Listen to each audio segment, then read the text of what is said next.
Welcome to the Brain Factor Podcast with Joy and Laura, powered by Meridian Healthcare, approaching wellness with heart, one life at a time, one community at a time. This is a science-based conversation about real life. Our goal? To leave you with a few nuggets of wisdom, smile on your face, and maybe even a laugh or two. So let's jump in. Welcome to the Brain Factor. We're so happy that you joined us today. I'm Joy and Laura's with me. And today we're going to talk about generations and the differences between generations, how their generational identities are formed.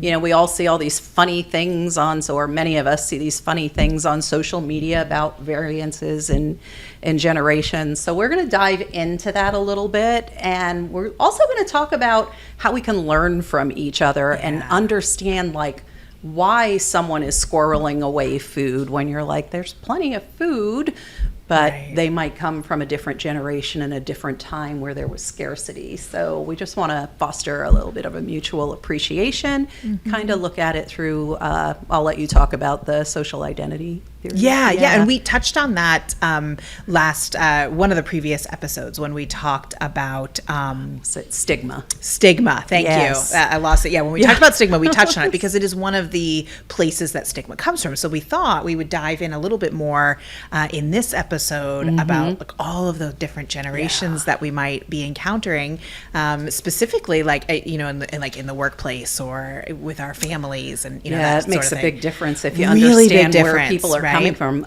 And social identity theory, just as a refresher, is this idea that we kind of think ours is the best, like our generation is the best one to belong to, and then, we identify with those traits because we have them, right? Yeah. And so, but it takes it a little bit of a step further, right? So if maybe you're from the baby boomer generation and you one of the values is being thrifty with your money, right? And you're like, oh yeah, that's me, I like that, and then you just start to adopt all of the other traits that everyone else tells you are, because those also go with the baby boomer generation. So we build our identity sometimes it's showing up because that's how it shows up, and then we go, oh, these are all the other things I'm also supposed to be, and then we go, now I'm the complete package and I'm better than you, right? Yes. Yeah, that is a thing. We all do think our generations that's the are layman's the best description of social identity theory, but we do, and so I thought it would be fun, and I've been teaching on this a lot lately, so I'm super excited. So I'm so excited about that you have all this extra knowledge that I don't know, but today I've been kicking around it a lot, but it's and people are responding really well to it, so we thought it would be fun to bring here, and talk about all these different generations. I think we should start with the I'm going to deviate. Joy's going to panic. Watch her face. If we can get just a shot on Joy's face, because we did not prepare anything earlier than the baby boomer, but before this we were talking about silent generation and I think we should talk about them, right? I do, maybe not as in depth as we're preparing to go with the baby boomers and the millennials and the Gen X's and the Z's and even alphas. But you had mentioned in your intro about food scarcity and stuff, and we literally a minute ago before the camera started rolling talked about our parents and grandparents and that silent generation of poverty and hunger, which is much different than the understanding of poverty and hunger right now, I think. Or food insecurity. Yeah. So little things my father growing up, my father today, sorry Dad, still has shelves in the basement of the home I grew up in, that they still live there, that has extra food. So if you're buying a ketchup, right? There's ketchup in the fridge, and then there's one in the pantry, and then there's 3 in the basement. And because they don't go bad. And so if you use up the one in the fridge, it goes from the pantry to the fridge, and then you rotate, and then you have to go to the store and buy ketchup because you're low on ketchup, right? Yeah. And that's something that everybody in a future generation in our family kind of makes fun of them for, right? Good naturedly, but picks and pokes at that. But I've seen him feel actual anxiety and over there being some empty spaces on that shelf. There, we need to get to the store and fill the shelf. Right. When there really was no need or no scarcity because of being raised, where sometimes there when just it wasn't. occurred, right? Yeah, even maybe just because it wasn't available, not even because they couldn't. Right. Get it while you can. Mm-hmm. Yeah. And I had just mentioned too to Laura, my dad. I knew that he was a fantastic father. I knew that he grew up very poor. We just knew that there were 8 kids. Sure. My grandfather left my grandmother, and they were raised. And I never grasped the concept of the level of poverty that existed then. He's from the silent generation. Until one day, he and his brother, they were probably around 70 years old at that time. They were sitting, talking, reminiscing, laughing, and enjoying themselves. And I just happened to listen or overhear them. And my dad is saying, yeah, and do you remember when times were good? We had a little bit of sugar that we could sprinkle on our rice. And I was some kind of moment for me when I was like, wow, I could. And it also helped me to understand why we were never allowed to have rice when I was growing up, because I really wanted rice. Other kids had rice, but we weren't having any rice. But I guess, because he was providing better for his family and was doing better. And he was refusing to eat it anyway. Yeah. So that's so interesting. And I just wanted to touch on those folks because we did leave them out of our preparation because we had really focused sort of in the workplace, and those folks are not so much in the workplace anymore. They're mostly retired and an older population. And then that kind of leads us to the baby boomers who were born, they're 1945 to 1954, kind of in that window. Yeah. And so, and scarcity still existed in this generation. This was a post-World War II generation where scarcity still existed, just not maybe at the same level, right? But there weren't as many resources, there weren't as many jobs, there was a lot of competition, and so that created a very specific value system. Yeah, they had economic uncertainty, And so there's a work ethic that they are known for and sometimes made fun of, right? That's part of why we wanted to do this today. And a self-reliance. Right, right. Yeah. Like this work hard, then work harder. These are the folks who, if you were raised by a baby boomer, these are the folks that worked late as a badge of honor every night. Whoever the last one out was. Whoever put in more hours. Yes. The competition. Absolutely. And not very much work-life balance, very work-centric. No, very achievement focused. You can back off on work and take time off when you retire and not before. Yes. Because you had to work for the man. Yeah, absolutely. And put in that time and all of that. So independent and self-reliant were, those are good qualities that came out of that generation. Qualities. Really good qualities. Even the work ethic. I mean, we'll see as we cover some of the other generations that more balance started to get introduced in society and with future generations. But that fundamental backbone of a work ethic is not a bad thing. So I think it's important before we get further to acknowledge that where some of the stigma comes from and some of the, that feeds that social identity theory and that makes for good jokes. And right now, if you're like, you and I share these reels back and forth, we are seeing stuff on TikTok and stuff that's really funny about generations, right? But we tend to really over-identify with the traits of the generation that we're from because we tend to see that as it was a simpler time. Yeah. But I would argue with you, when has it been simpler to be a Every human? generation had something, I mean, even the Gen Alpha right now, they've had COVID, and the millennials had, the earlier generations too, but during the millennials, there was 9/11, and they all have and different if you look aspects. even back, was it the Civil War? Was it the segregation? Was that an easier time to be a human being? Was it the AIDS pandemic? Right. It's never really been easy to be a human, right? So why is it then that we think that our time that we came up in was this simpler time? And it's really a kind of a shockingly easy answer. It's because that's where we learned how to be a human. Yeah. you know, and everything after that is kind of somebody else's world that we're just trying to live in. So even if it wasn't simpler, it was simpler for us. Yeah. That was where we learned the ground rules. That was where we became a human being. Our brain developed, our social structures developed, we built our families. We, you know, maybe the height of our working, whatever it was that we connected with, really understanding how to live in that time period. And now that time period has passed. And so it feels to all of us, I don't care how old you are, when your time of your heyday passes, it feels like that was the simpler time. Yeah.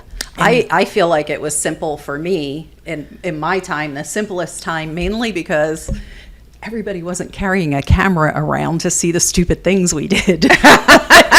We didn't have a camera in our pocket. So we get to create any kind of narrative we want about what that looked like. Did. Yeah, we was great. Climbing up a mountain, walking 1,000 fish was 5 feet, I swear. long. Yeah, you had to go to the store, no proof, get a roll of film, put it in your Instamatic, take it out, bring it to the store to get developed. Right, forgot it so, there. Yep. So it's a little inaccurate, our retellings, yes, it anyway, is. but it's how we remember it. Yeah. So and when we talked just now about the baby boomer generation, that reminded me, because those are folks who are, not as prevalent, so much so now in the workforce. Some of the younger baby boomers are still very much in the workforce, in positions of leadership a lot, because they've worked their way up. And then some of the older baby boomers are now at the cusp here of like they're retiring, or they've been retired a couple of years, or you know. So we're kind of looking at, that's one of those really key time frames where we're feeling like there was a simpler time that we came up in, and so that's reminded me of that. But this generation, that baby boomer generation, right? This was a generation that also viewed mental health issues and services and substance misuse as a private matter. Right. That was a sign of weakness, very private. This generation was very concerned. And it makes sense when you think about the scarcity and the competition and the having to sort of be the best, and because there's more people going for a smaller slice of pie. Right. Yeah. And so you can't show anything that might eliminate you from something, right? So a lot of this came from that place. Yeah, you got to be strong. It doesn't matter what's going on. Doesn't matter. Like, push through, power through. And when we think of the work-centric lifestyle too, that lends itself to the leave it at the door. Right? That mentality of like, that doesn't belong here. You got a job to do. You set it aside. You do your job. You put your mental health in a basket over there. Right. Did we even have that word? Right. Right. And so it was that powering through, and again, rooted in resiliency and all of those things that aren't bad. No, they're great. But maybe incomplete. Right. At that point, right? Yeah. And so this was a generation where that was very stigmatized. I don't even know if it was talked about enough to be stigmatized. It just was private. Right. That was personal family stuff that you didn't talk about. Right. And so think about the baby boomers in your life now that are having to adjust to these open and frequent conversations about health and wellness and self-care and all of those things. Like, that feels like a foreign planet for some folks, right? So, and it feels more complicated, hence that simpler time, right? So I think that's an interesting thing to think about those folks, right?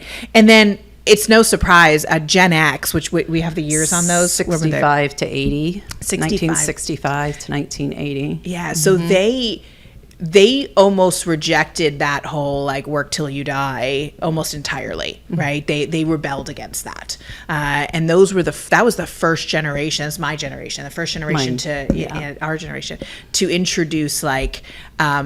I gotta have some kind of a balance here, right? I have a life too, and that was the first generation to entertain that. And they kind of have our foot in both worlds. Yeah, well, we're still self-reliant, you know. Well, we also grew up with like almost no adult supervision.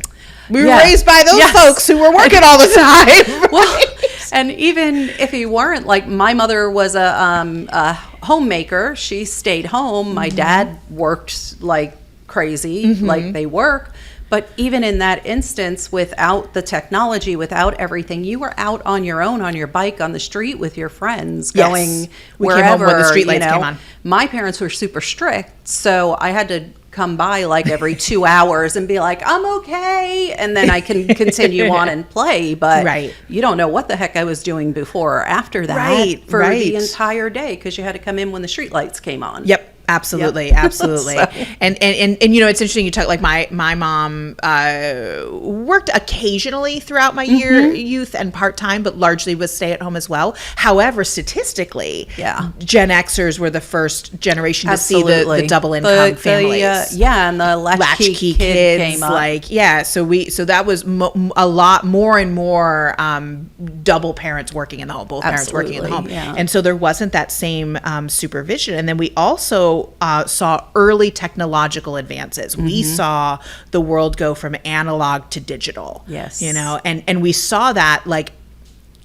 later, not as young children. You know, I had my first email address in college and Yeah. had to stand in line at the computer lab on campus, Yeah. And then sign in for like 15 minutes to check my email. you Right, know, and yeah, that no one yeah, was yeah. using but the school, right? So you know, and I think that's interesting. I was resistant to word processing in Nice. college. I was like, can't I just use my typewriter? I learned how to type in high school. See, I went all in. I was the only word processor on my floor in my dorm my first year. I was fancy, y'all. But yeah, so we saw that like, you know, either in our higher education where that started to show up, definitely in the workplace for us. Technology was a part of, digital technology was a part of the workplace, but it was early, right? And so we're also independent and self-sufficient, but we're looking more at a healthy work-life balance. We're Right. starting to in Gen X, flexibility and informality, right?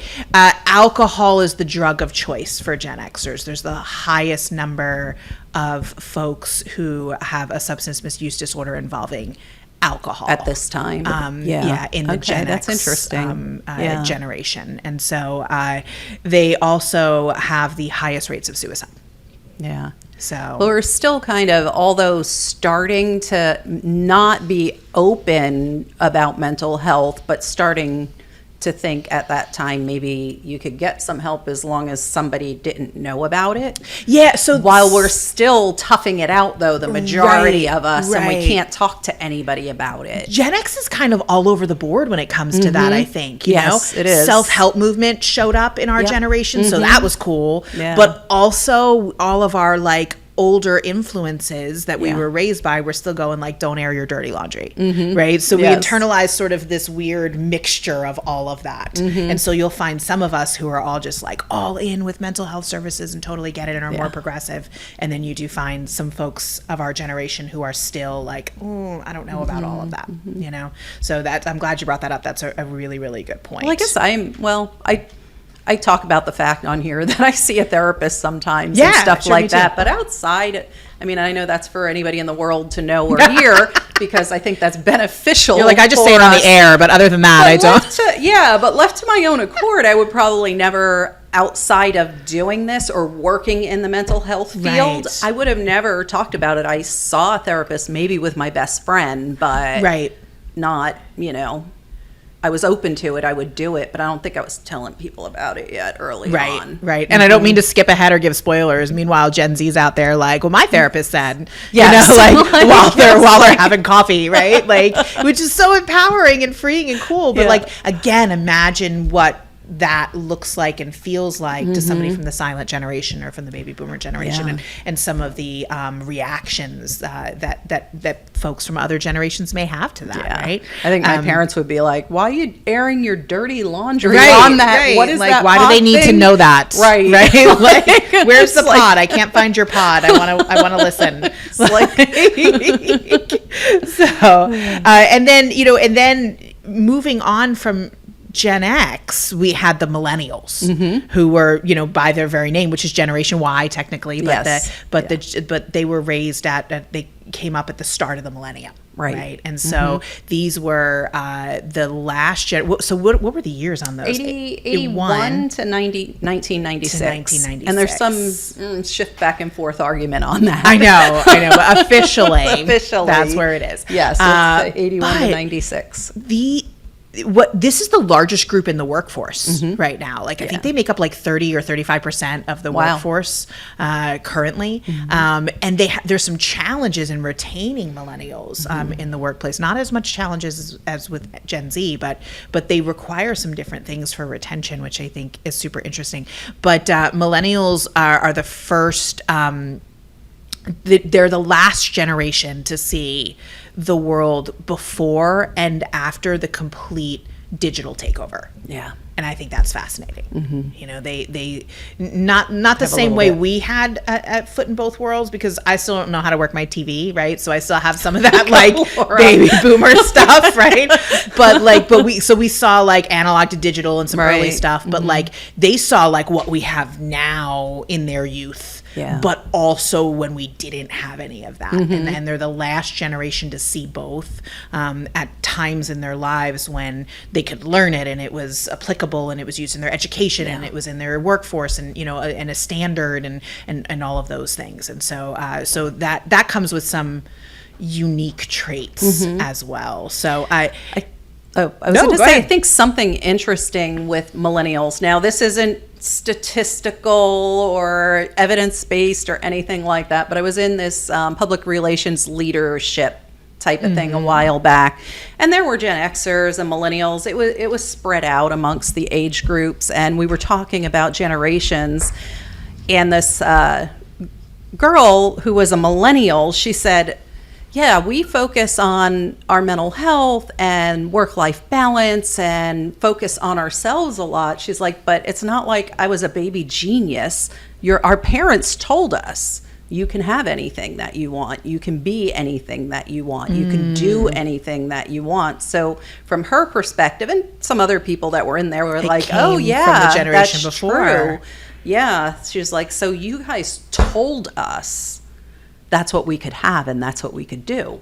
Yeah. Oh, that's really interesting. Yeah. I kind of love that. And I think that's probably true for each probably, generation. Yeah, we're teaching them the things that we want maybe different, so maybe we're better realizing for them. it and saying like, we can only get there so far, right? But you guys can do this totally differently. And I love that. Well, one of the biggest gifts I think that the millennials gave us is this was the generation that brought moral values into the workplace. That like what you do has to be aligned with your value system. This is the first generation to feel that way.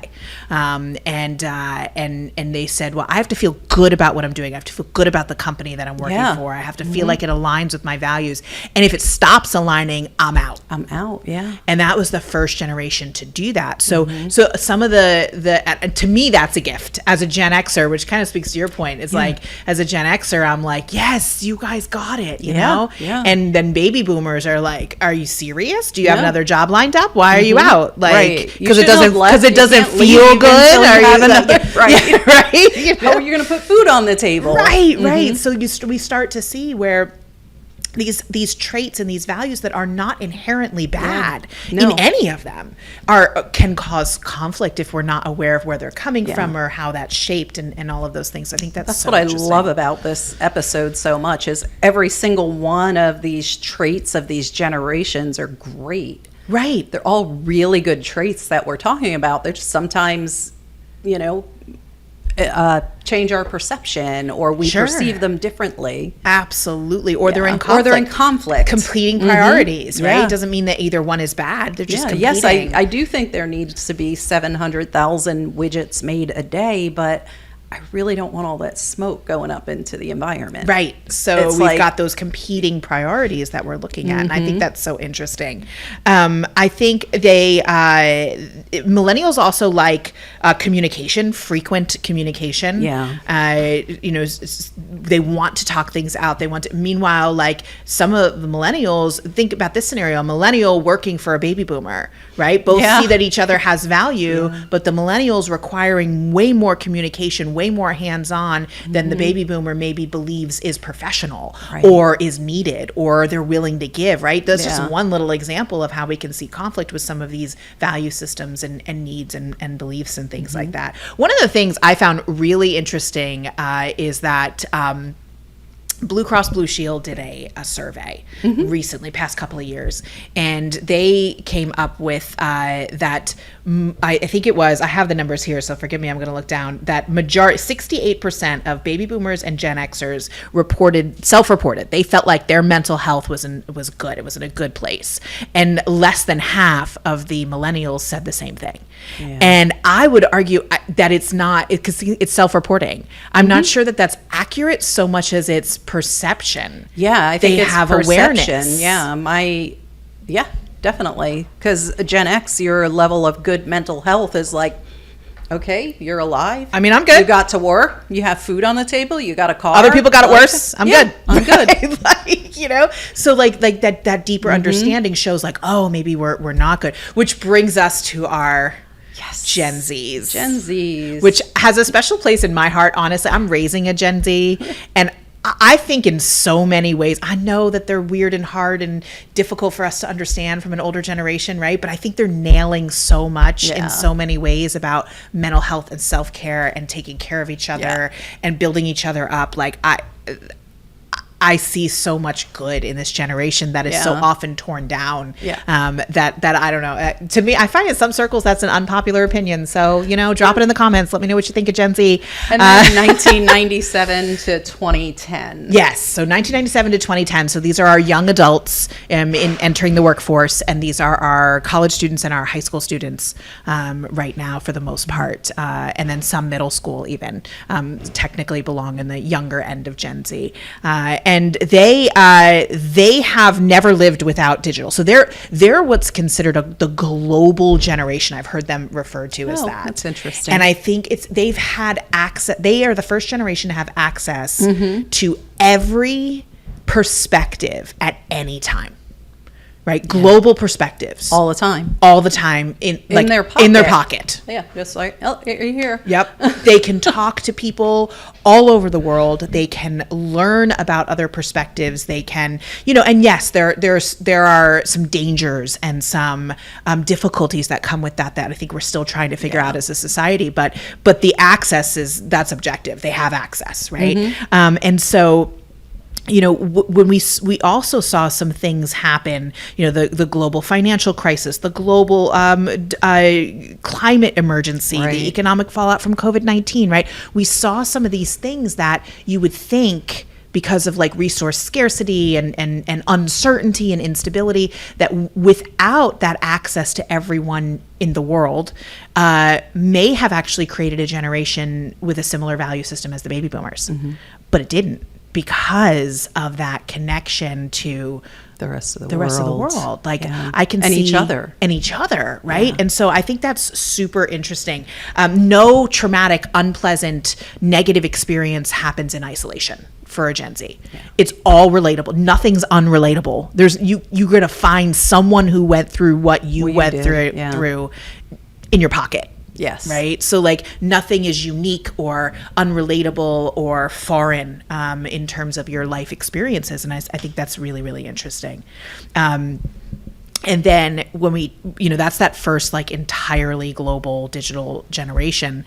But then these Gen Alphas who we don't have figured out 2011. Yet. Yes. We have yet to see what's going on. We know some we things. have some things. Yeah. But like it'll be so interesting to see who they've had a digital footprint since birth. Yeah. Kind of some of that's our fault. Yeah. The rest of us, we put them online, right? The rest of us learn to use technology. They are born into technology. Even Gen Zs, because their parents weren't on, well, they were born into it, but they didn't necessarily have that digital footprint. Like when you look at like, you know, things like medical records, was it digital or is it in a dusty file somewhere that somebody scanned in by now, right? Like, you know, like everything for a Gen Alpha, they have a digital footprint, period. You know, completely. That's all there is. That's all there is. And that's a great way to put it. And so, and then there are also the pandemic babies, right? Yeah. So we're seeing like the effects of that, which I think this is the part that the jury's still out on. Is it a delay at this point? Or is it like, are there lasting effects when we start to see things like the social interactions are lower, the test scores are lower, right? Like, is it just lower than where they would normally be if we didn't have the interruption from the pandemic? So we might see some of that catch up, or did it interrupt at a crucial developmental time in their lives, and there's going to be some lasting impacts. And I think if I had to guess, again, this part isn't on our data, but if I had to guess, I would say probably a little bit of both. You know, I would be surprised if we didn't see both. Well, and you're going to have a big span of years, Yes. too. So you're always going to see, you know, a little of... But we got to figure these guys out. And I'll tell you why. Because at current birth rates, by next year, not even like down the road, 2025, they will be the largest generation that the world has ever seen. They're going to take over. So we got to figure out these Gen Alphas. But, but I know we're running out of time, but I hope this helped a little with like understanding some of the people in our lives or in our workplace that we like interact with, and where these ideas and value systems in the core kind of came from. Yeah. You know? So thanks so much for joining us, and we will see you next time. Thanks for listening to The Brain Factor. Joy and I are so thrilled to be having these needed conversations. We'd love to hear your feedback on this episode, so if you could drop a comment or leave a review with your thoughts or any requests that you may have, it would be appreciated. Don't forget to like, subscribe, and share with your friends. Living a healthier and happier life starts with one step, and we're excited to be on this journey with you. Until next time.